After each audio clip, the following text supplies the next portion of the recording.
In 2015, Superintendent Savage, who I showed you earlier, of Western Heights Public Schools, was then the personnel officer for the district.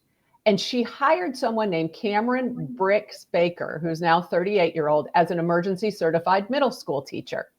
This is Cameron Bricks Baker, who served in the military and it appears is still in the National Guard. So we thank Baker for the military services.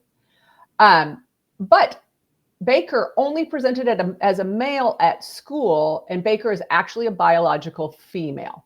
Baker was raised in Oklahoma, graduated from Moore Public Schools, which, as you all know, is one of the largest school districts. Appears to have started living as a male during military service after the end of a same-sex marriage in 2014. Robin Desiree Baker filed to legally change her name to Cameron Bricks Baker in October of 2015. These are the documents. I'm going to tell you that it's very difficult to find these kind of documents because the names within the system and the court systems don't connect. And I have a concern about this. And I'm going to repeat this, there's nothing concerning in Robin Desiree Baker's criminal history that I can find. So that's not the point of this conversation. It's not about this individual.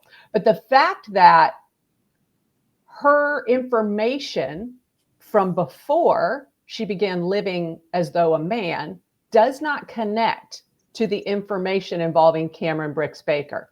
And this documentation about the name change is almost completely separate from the other two.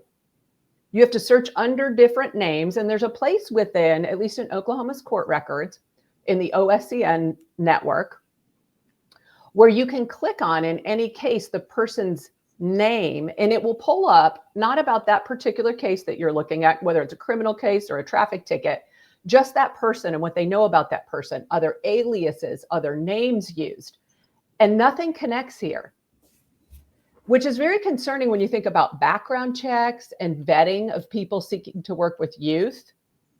There's a lot of moving around of names and identities that I think needs to be addressed somehow in a really strict way, because we're talking about people who work with kids.